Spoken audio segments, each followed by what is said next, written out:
Please have a seat. So if you're slightly worried that you're about to we're going to have a full morning service, don't worry. We're conscious that we have less time than normal. So for about 20 minutes or 30 minutes, I just want us to look at a few things in terms of this project. I'm conscious there'll be some people who are quite new to Sunbridge. And so I'm going to firstly look at 3 reasons for a new building. Why are we building a new building? Then 2 aims for the year ahead, particular focuses for us as a church family, and then 4 ways to get involved. So that's where we're going. We're going to look at one passage of scripture, but it will be a little different to our normal morning services, where we're really unpacking what God has to say in his word. So firstly, 3 reasons for a new building. And the first is growth. You know, we're excited that the Lord continues to add to our number as a church family. And as a church family, our aim isn't just to grow numerically for its own sake. You know, our aim is to make disciples, and that's about depth, isn't it? As well as numbers. But we do want to keep making space for more people to be included in what God is doing here. We're currently pretty full on a Sunday morning, both in here and in the kids' stuff. But also we're conscious this building isn't that accessible for lots of people or that visible. So part of what this is about making space for God to bring more people, new people, into what he's doing here. And in that sense, you know, it's not really primarily a building just for us. You know, we have in mind those that we trust God is going to bring. So growth is the first reason. The second is the future. What we're trying to do here is make space for the coming generations. You'll probably be pretty aware this building is tired, you know, and we can keep eking it out, but we don't want to keep eking it out. We want to invest in a building that's going to be fit for purpose for the generations to come. I know I've shared this illustration before, but I found it really helpful. So yesterday, there were a group of us walking in the Yorkshire Dales doing the 3 Peaks path. I'll share some pictures later on. But if you've ever done the 3 Peaks or part of that path, you'll know there's an amazing path. You know, these big Yorkshire stone flags that are laid one after the other, right across the moors. You know, it doesn't take all the work out, but it makes it a lot easier. You know, because actually when you're going on a walk like that, your focus is not really on the path, is it? You know, your focus is to be on the view and the scenery, enjoying, when you do see through the cloud, the beautiful countryside. Your focus is on the people that you're with, you know, enjoying the company of those that you're walking with. And your focus is on the task, and you're trying to get up the next summit. And actually, if the path is bad, you spend all the time, don't you, looking at your feet, trying to make sure you put them in the right spot. But when the path is good, you barely have to think about it. You can enjoy those other things. And I think there's something like that with a church building. Think of the church building, the physical building, like the path. It's not what we're all about, is it? At Sunbridge Road Mission, we're not all about buildings. You know, our primary focus is the view, and that is the Lord, isn't it? That's what we're here for, to enjoy him, to gaze upon him, to magnify him. Another focus is the people, is one another. That's really where we want to be spending our time, investing in one another. And on the task. And the task we have is not a task ultimately, is it, of building physical buildings. It's a task of discipleship. And the thing is, a bit like the path, when our building is falling down and old, it distracts, doesn't it? And it hinders those things. We end up focusing on the leaky roof or the fact we're all cold.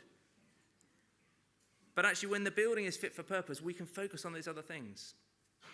And often when I walk about on that path, I think about the work that must have gone in when that path was laid.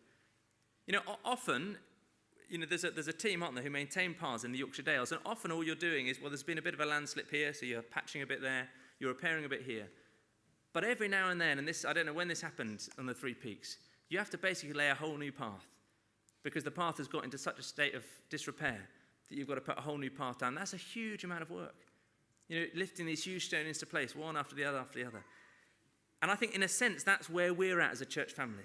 You know, most of the time, you're just sort of dealing with something on the building or a bit of that, aren't you? A bit of maintenance. But we're in one of those points where actually we need a big investment that will then, bless many in the generations to come. And because people are putting that time on the 3 Peaks path, you know, there must have been hundreds of people, thousands of people going around, you know, enjoying the scenery. And that's our longing, our heart with this building. It's not the building in itself, but it's to bless many who are to come. So the second reason is the future. Investing in the coming generations. The third reason is the community. You know, our desire is to be a city church with a local presence. So we're made up of people from all over Bradford, But we've always had and always want to have a real presence here in the city centre, in the inner city. And there is real engagement already. There's all kinds of things going on throughout the week. There are people who are really engaged with the lives of those living around here. But we'd love that to grow. You know, this area, although it's been quite industrial, it's becoming increasingly residential. A lot of these blocks are being fitted out with apartments, so there's a lot more people living around here than there were maybe 5-10 years ago. And we would love for our church building and our church family to be a light and a refuge and a blessing for people living here. We've talked before about moving from a closed door to an open door. You know, at the moment, if you came, during the week to the lounge door, at times you'd find a group going on, but most of the time you find that shut. We long that actually we can have an open door in the community. And we're aiming to have a kind of community cafe running throughout the week so that actually people can come in and benefit from the space and we can get to know them. So that's the third reason for the community. So 3 reasons: growth, future, community. And then 2 aims for the year ahead particularly. Now, one aim is an obvious one, isn't it? That we need to complete this building. The builders have given us a schedule of 50 weeks, which would mean getting in about this time next year. And so there's a piece of work around managing the building project, and most of that falls on the building committee. But there's also a piece of work for all of us, of the church family, and that's raising the remaining funds. So if we have the next slide.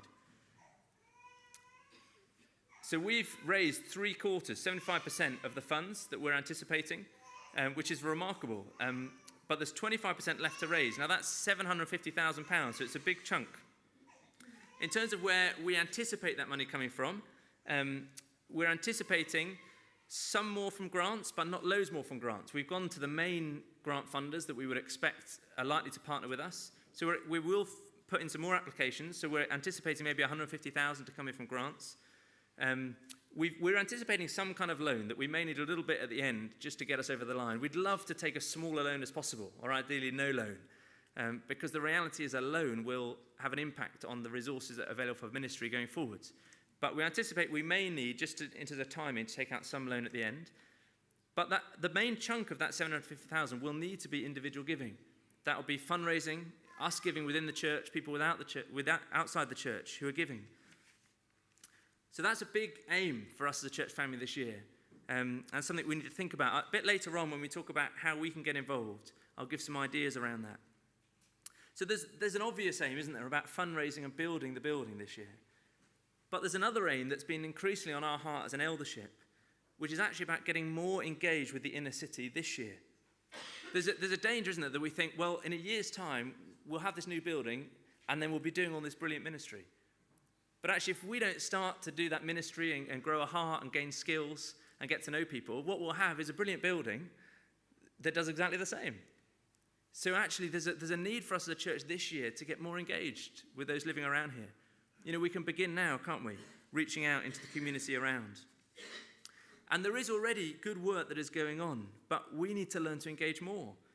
That means more of us getting involved. At the moment, there's a very committed team, but lots of us, if we're honest, probably don't know what's going on during the week, aren't very present in this community. That might be the first time we've been across the road. But it also means getting more involved in people's lives, getting to know people better, really being able to come alongside them, sharing life with them. The verse that's been on my heart for this morning is Matthew chapter 4, verses 18 to 20. So if you want to turn that up, it'll come up on the screen as well. Matthew chapter 4, verses 18 to 20. It's where Jesus calls his first disciples. It says, as Jesus was walking beside the Sea of Galilee, he saw 2 brothers, Simon, called Peter, and his brother Andrew. They were casting a net into the lake, for they were fishermen. Come, follow me, Jesus said, and I will send you out to fish for people. At once they left their nets and followed him.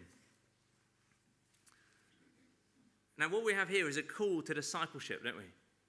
You know, for Simon or Peter and Andrew, this was the beginning of their adventure with Jesus. This was a completely life-changing moment.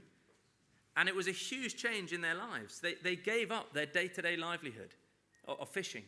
You know, that was their life. That was their world. And they started to follow Jesus. It was a massive financial risk. You know, they went from providing for themselves to trusting him to provide. It was a huge new focus. Jesus said, actually, I'm going to give you a new focus. Instead of catching fish, you're going to be investing in people and bringing people to me. And, it's hard to know exactly what was going through their minds, but actually what was to come would place them well outside their comfort zone. We get familiar, don't we, with all these scenes that occur in the Gospels. But imagine how uncomfortable some of them would have been for the disciples. You're there as guests in a Pharisee's house, and then Jesus starts rebuking the host.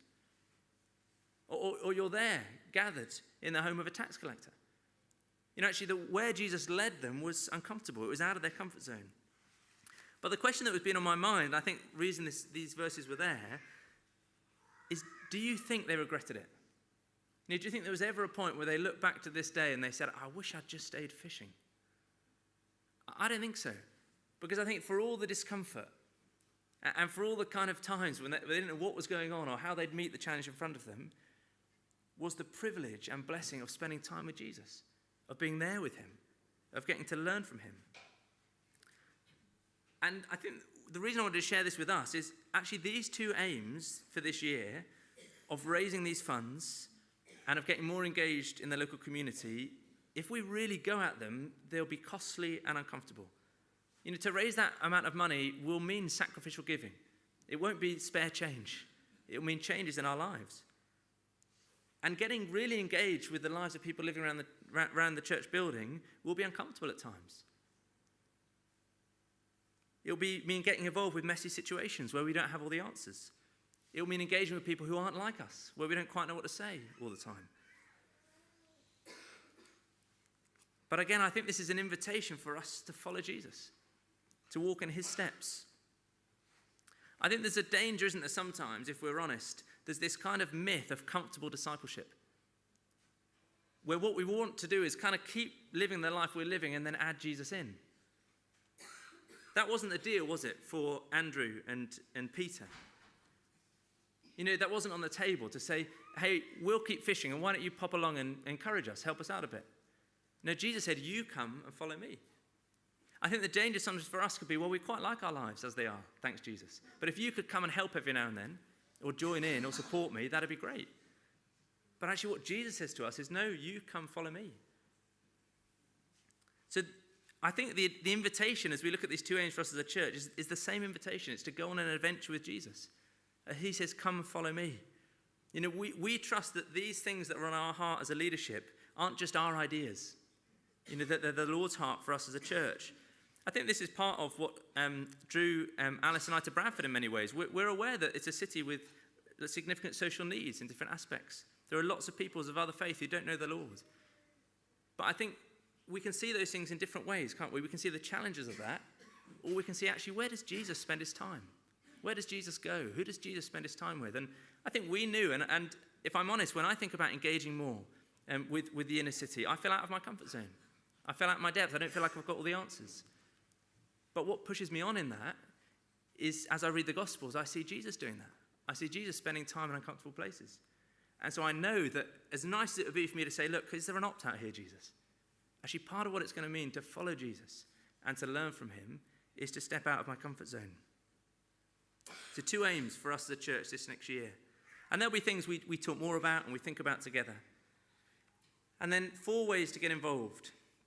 4 ways to get involved. And these are things we've shared before, but just to, I guess, put some more detail on them this morning. The first is giving and fundraising. So if we think about that 350,000 that we're imagining will come for individuals, I guess we can take a little bit off from those outside the church family who'll give. We can take a little bit off for fundraising. But if you divide that number by roughly the number, we think we probably have 150 to 200 family units as a church, then it's looking at people giving £1,000 to £2,000 this year. That's the kind of figure, if we're all to contribute. Now, the reality is it doesn't work quite like that, does it? There'll be some who can give more than that. There'll be some who aren't able to give quite that much. But it's helpful, I think, to have a rough sense of what this is going to mean. And as I said before, that won't come just out of a few coins at the bottom of our pockets, will that? That will mean a decision to say, actually, I'm going to make a change this year so that I can be invested. It might be putting in £100 a month. It might be actually we need to look at our budget and rearrange it and start giving. If we can give £50 a month or £100 a month this year, actually that adds up, doesn't it? That's £600 or £1,200 at the end of the year. And that may mean a change. I think I shared this last time for Alice and I. That's meant for this season, we're not saving. We've tried in the past to put money away for our kids for the future. For this season, we're saying we're going to invest that. It will look different in our lives, but it will mean probably something where we have to say, look, I'm going to change something in my behavior, in my patterns, so that I can give. It might be that this year we stay at home 1 week instead of going away for holiday, and we give that amount as a gift. It might mean delaying a house project that we've got planned. It might be that we receive some money, a gift or some money from family, and we say, actually, I'm going to give that. I'm going to see that as the Lord's way of enabling me to give. I can't tell you what that is for you. We've got to work that out, haven't we, before the Lord. So giving and fundraising. It might be actually it's really hard for you to give. You haven't got a lot of income. And fundraising can be a great way to raise funds. There were a group of us yesterday. We've got some pictures. So thanks to all who took part and all who supported, who were doing the 3 peaks or doing Whernside or a walk around the viaduct. This was the first peak. You can see the view. I'm sure lots of you have seen that view from Pennygent before. So that was Pennygent. And then if we have the next picture, this was Whernside. And if it looks like we've collected a few people along the way, we have. So a lot of the youth joined us for Whernside and did a great job of that. There was a little bit more view there, but it was quite similar. And then if we have the last picture, that's at the top of Ingleborough, when the skies did open out a bit and we got to see some stuff. So, well done to all who've taken part. I think we've raised about 4,000 at this point. Which is, that's a great contribution, isn't it? So fundraising is, and we might think of creative ways that we can raise funds. It could be doing something like that. It could be baking, for colleagues. There's all sorts of creative ways, aren't there, that we can raise funds. As we were walking, I hope you won't mind sharing this, but I was chatting with Adam Hopkinson, and one of the things he said is that one of the things that put this on his heart to get involved with, he says, when the new building is built, I want to be able to say I had a part in that I did something significant to contribute. And that's a helpful sense, isn't it? Actually, when this new building is built, we want to all be able to say, look, we had a part in that. We were part of that journey. We were involved in that. We gave towards that. So giving, fundraising. The next part is prayer, and Jez is going to come and share a bit about how we can get involved in prayer. Thanks, Jez.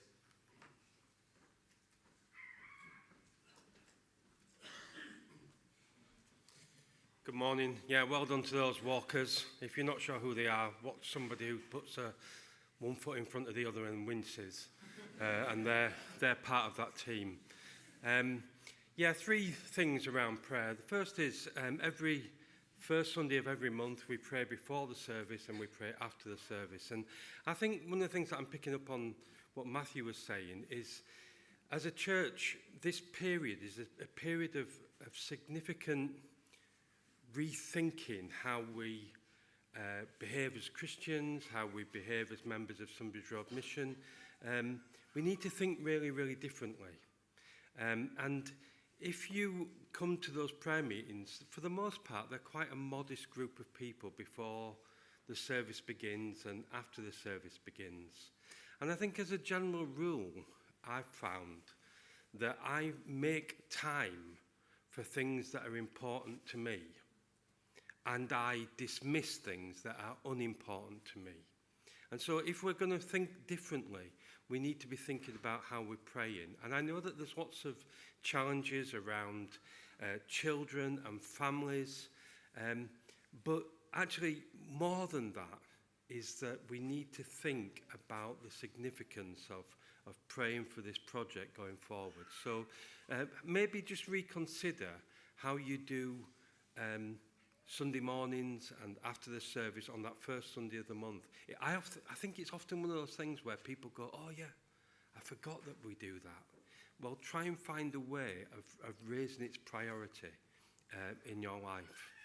Secondly, we get the regular bookmarks, and they're really important because there are things on there that are really pertinent. I mean, if you remember, this time last week, we were anxious about planning. That was our kind of focus. And then on Monday, it came through.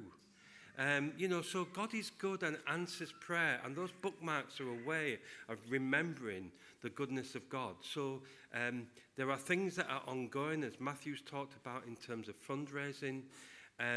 there will be things that come up that are really pertinent for that moment in time. But then there's also the reminder of we're simply building a building. The church, us, are going to be different.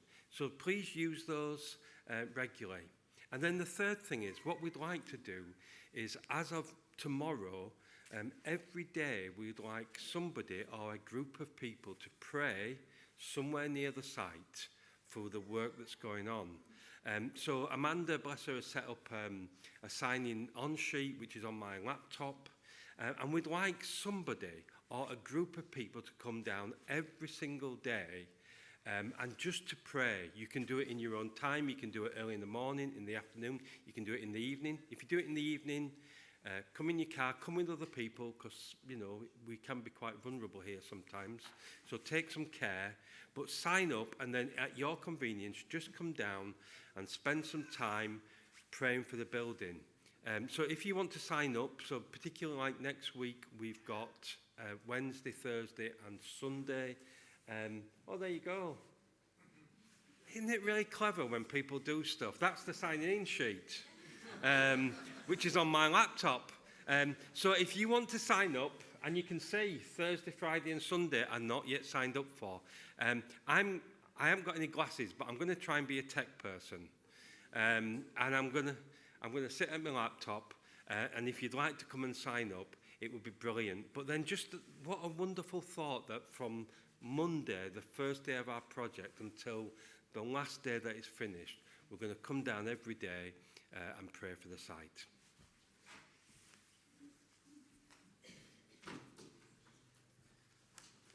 Thanks, Jez. If you have the next slide. So giving and fundraising is one way to get involved. Prayer, ministry. You know, as I was saying before, it's important that actually we start to engage with those living around here now. You know, we don't wait until the building is here. There'll be things that the building opens up, but actually in terms of learning, you know, how to get involved in people's lives, in terms of building relationships, that takes time. One way you could do that is to get involved with what's already going on. You know, actually throughout the week, there's lots of groups already meeting that engage significantly with people who are living around here. And most of them actually are crying out for additional team members. So most of them would love to do more, but they need someone maybe to help in the kitchen, you know, or they need someone to help with the kids while the ladies meet. So there's lots of kind of practical needs in lots of these teams already. So if we have the next slide up, show you some of what goes on in the week. So there's Friday Ladies, which has just started up again in the lounge. That's from about 10 to 1 on a Friday morning. If you're interested in being part of that, you want to know more about that, you can see Alice or you can see Becky.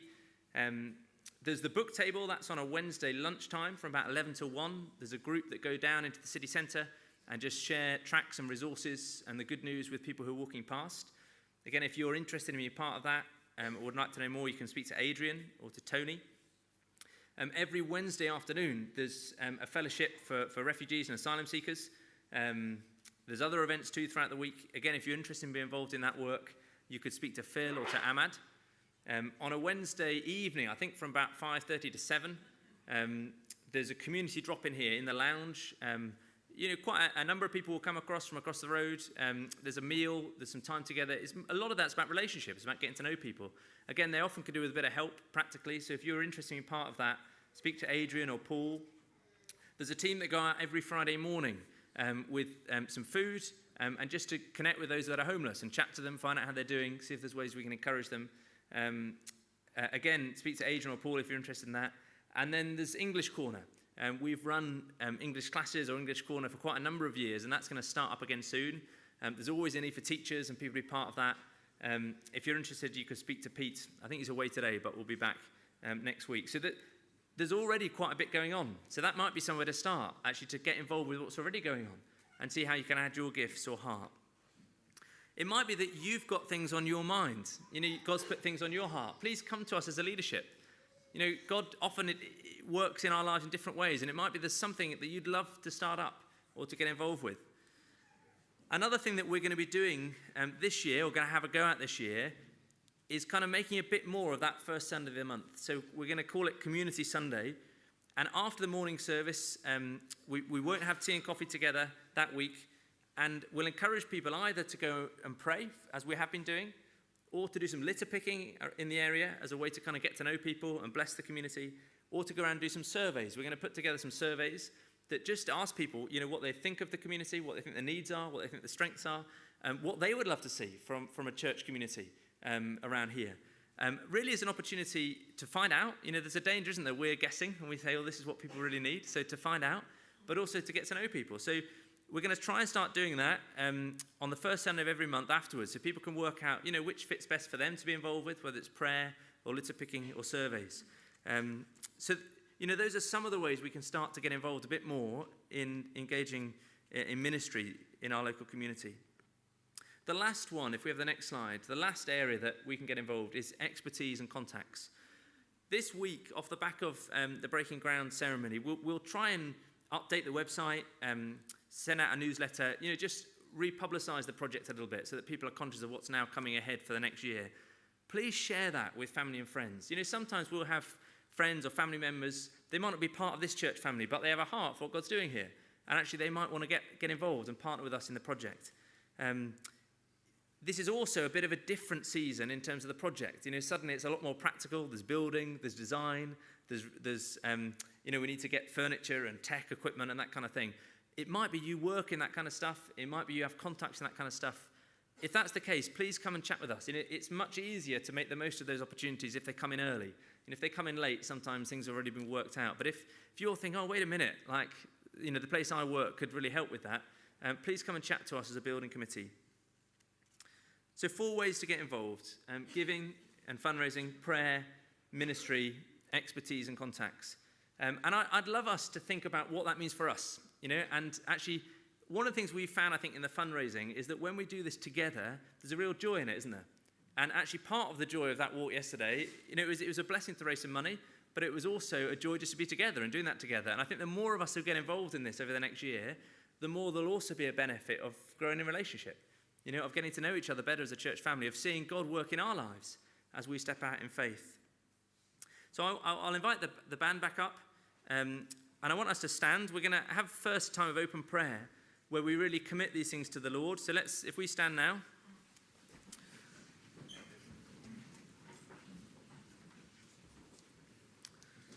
If we go back to that illustration of the path across the moors, when the team are laying that path, they don't actually do it on their own, do they? There's one very important fact that I didn't mention, which is that a helicopter comes along and drops the stones.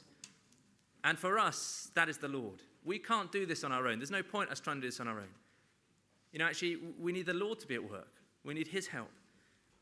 So I want to give us a time to pray. I'm conscious that this morning there'll be things that are on our heart, and it's just all been led from the front. So it's a chance for us to give thanks. It's a chance for us to pray into some of the things that we've talked about. So we'll have a time of open prayer, just committing some of the things that we talked about this morning to the Lord and asking for his help and that he might be glorified. And then in about 5 minutes, Tommy, if you lead us. Thanks.